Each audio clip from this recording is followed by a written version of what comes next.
Peace and blessings, everyone. Happy Wednesday. We're back for another midweek tarot reading. I was going to try to do these on Mondays, but Spirit has really been shifting it to Wednesdays, and so I'm just moving with the flow. And today's reading is going to be done using the Threads of Fate Luminous Tarot deck. It's one of my favorite decks, full of just a lot of really amazing wisdom and just information. The cards are beautiful. I love using them. So if you've been to one of these midweek check-ins, I always say you can pause the video, get your space together, maybe light some incense and some candles, maybe get some Palo Santo or whatever it is that you use to get yourself into a receiving space. Maybe set an intention. You can pause the video and then get back whenever you're ready. And right now, I'm just going to go ahead and start shuffling the cards. And wherever you are, whenever you come back to the space, maybe you begin to lower down your eyes as we just thank the energies, the spirits, and all those who are here for our highest good. We sit in gratitude, and we are open to receive the messages that we're meant to receive. And regardless of whether or not you're seeing this as it first airs, or whenever you find this video, if this resonates with you, I hope that you can take away the information that you need. So let's get started. So, the first card that we have is Paradox. This card is a really good card to kind of start this off with, because I don't know about you guys, but me personally, I've been feeling like I have been living in this weird juxtaposition of so much going on in my personal life right now. And it's really easy to allow yourself, when you're going through a problem, when you're going through a certain situation, to really kind of see everything with a bird's eye view when you step away from the situation. But when you're in it, it's really easy to be confused about what's going on. Things that don't make sense are being, as you turn it over in your head, you're able to create these alternate realities. And when this card comes up, whenever I've had it come up in a personal reading, it just allows me to know that some things appear one way, and some things appear a different way, and that doesn't negate their truth. I really am starting to, right now, just as I said that, I'm getting like a pressure where I feel like I need to reiterate that the truth can be paradoxical. The truth can mean one thing to one person and one thing to another. It all depends on where you sit, where you're at within the space, and how you're choosing to see what's going on in your life. So if this week things have been going a little weird, if things seem to be one way but are appearing another, just know that right now you're in a situation that's kind of a paradox, and all you have to do is just kind of allow yourself to Rubik's Cube it, honestly. And the next couple of cards are going to share with us what we're going to take from this paradox energy that we're entering in. So the next card that we have is the Sage. So, the sage is a person who seeks wisdom and knowledge, who seeks healing, who seeks to understand the natural world around them, and then be able to help others with that knowledge that they've obtained, that knowledge that they've gained. And so, with this card coming up now, it's saying that this paradoxical situation that we're in, this weird juxtaposition that we're finding ourselves inside of, this is going to allow us to become more intelligent. It's going to allow us to become more discerning. It's going to give us wisdom. It's going to give us the lesson that we need to learn, even if it doesn't feel comfortable, even if it doesn't feel good. Sometimes the things that we need don't necessarily feel too comfortable. Sometimes we are expecting a specific reaction or a specific outcome, and the lesson is really in learning how to surrender and allow things to unfold and play as they should.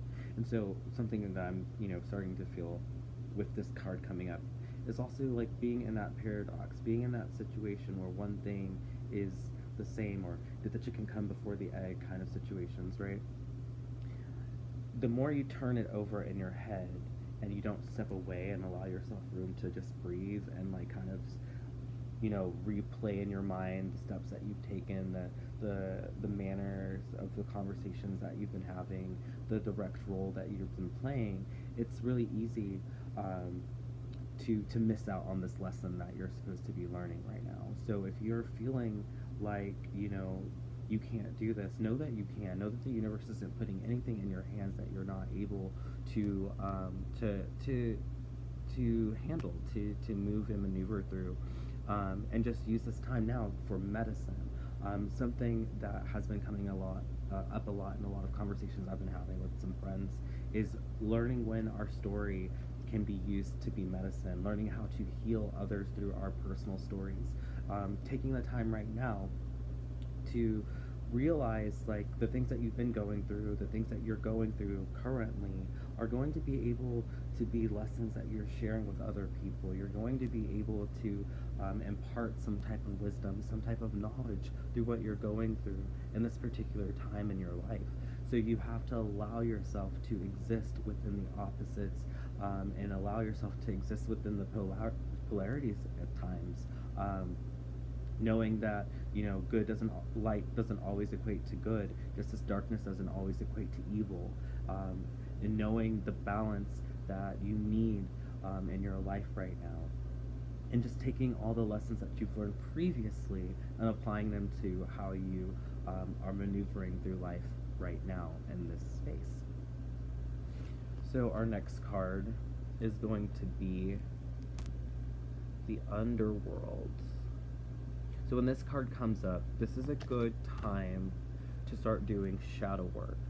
And I always tell people shadow work is something that is really important in your spiritual journey. It's really important because it allows you to get to the root of your problems, allows you to get to the root of your traumas, your anxieties, certain situations that have brought you to where you are in life, and allows you to just, really stay honest with yourself. It's how we hold ourselves accountable.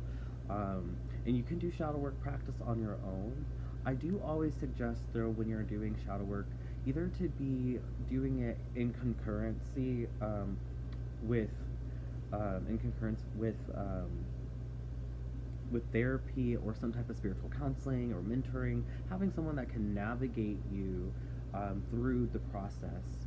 I've done some shadow work workshops myself personally,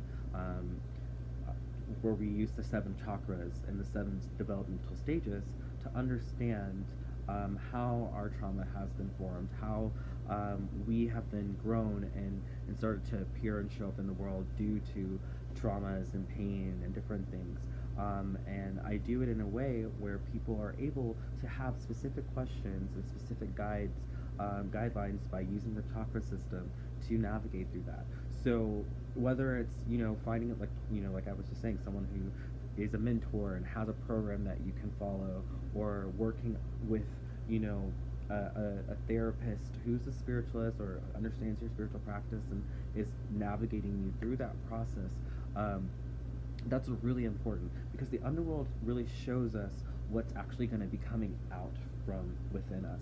So as above, so below, we say in spiritual practices and Wicca and different spiritual practices, that what's above is also below. It's just a reflection, right? Light and dark, good, evil, right, wrong, left, right, and understanding that whatever is underneath the surface eventually is going to push out. Just like if there's toxins in the soil, when you plant your fruits and your vegetables in that soil, they're going to retain the nutrients that's there. And if the poison is in the ground, it will unfortunately find its way into your food source, and then it will destroy you. And so really doing the work to kind of go in, pull the weeds out, make space in the garden of your life, and the manifestations that you're trying to have, and understanding that you have to really get to the root of the cause right now. And so instead of paying attention to the problem or saying there's no way that this can happen, it's a paradox, like I don't understand I don't understand.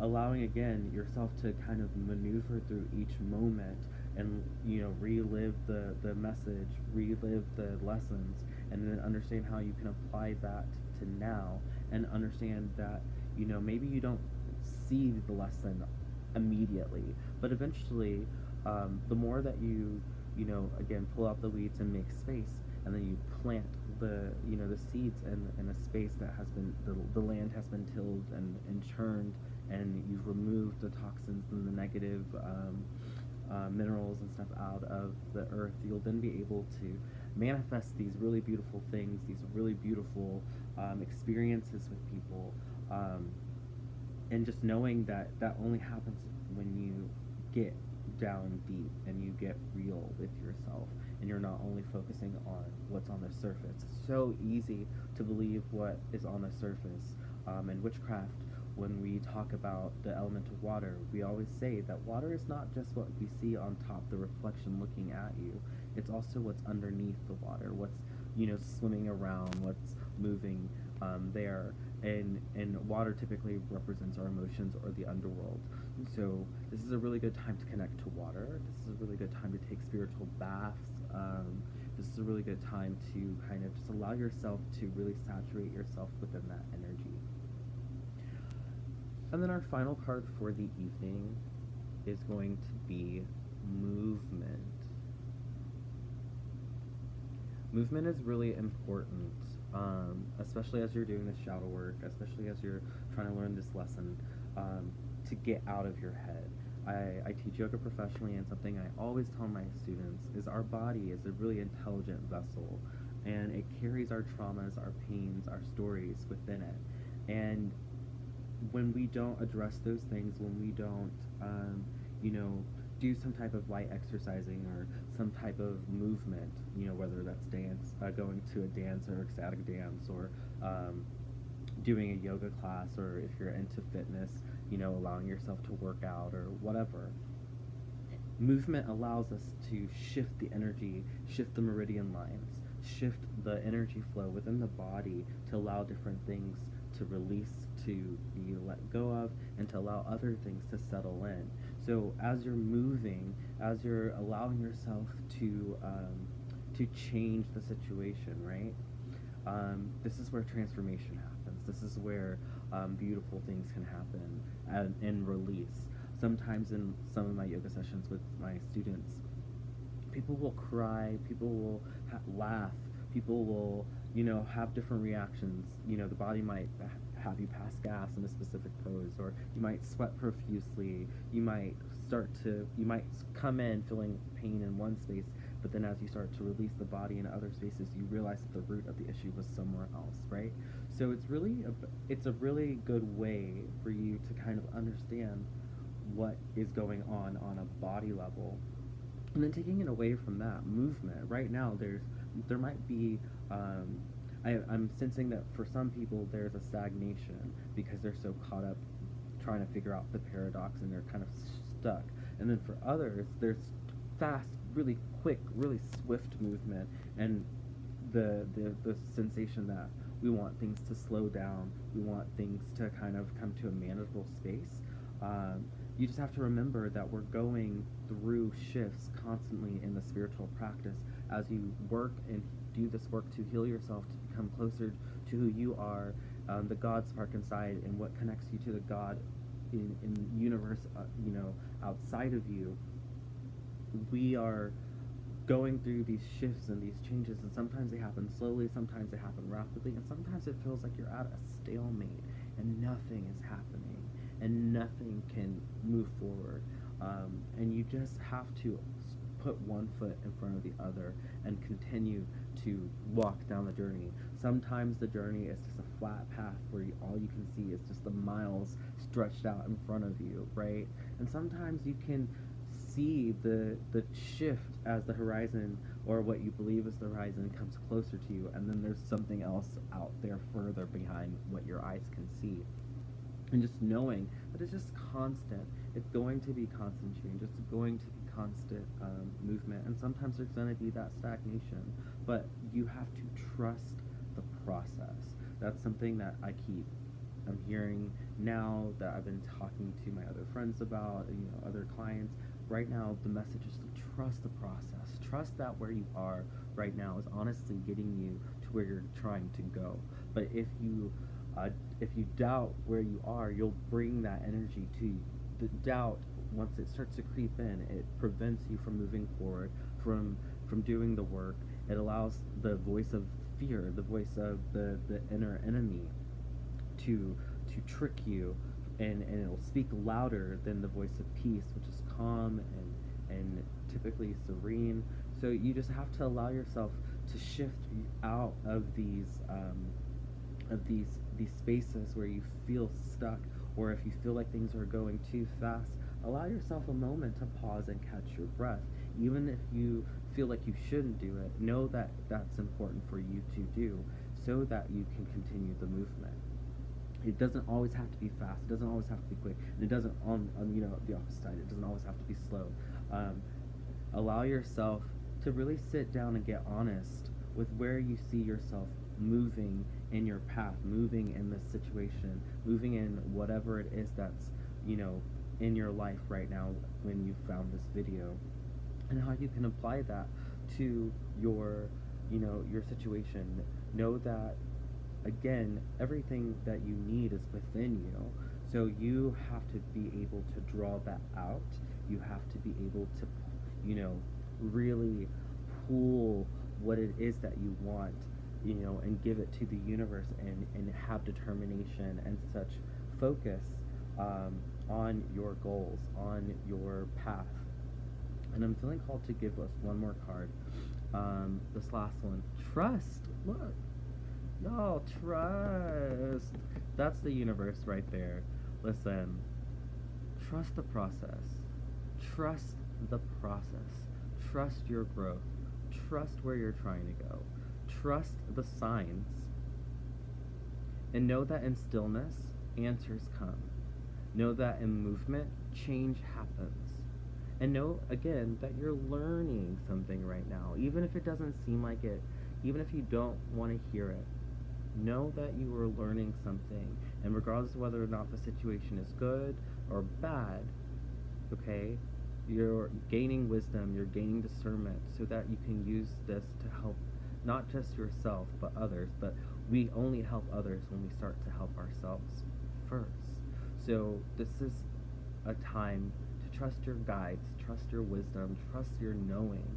It is within you to captivate and transform the world around you and create the reality that you actually want to have. Hopefully this message resonates. I know it resonates with me. Hopefully this resonates with you, and you feel a little bit lighter if you've been feeling stuck, and if you haven't, maybe this is just some encouragement for things that you already have heard and already know.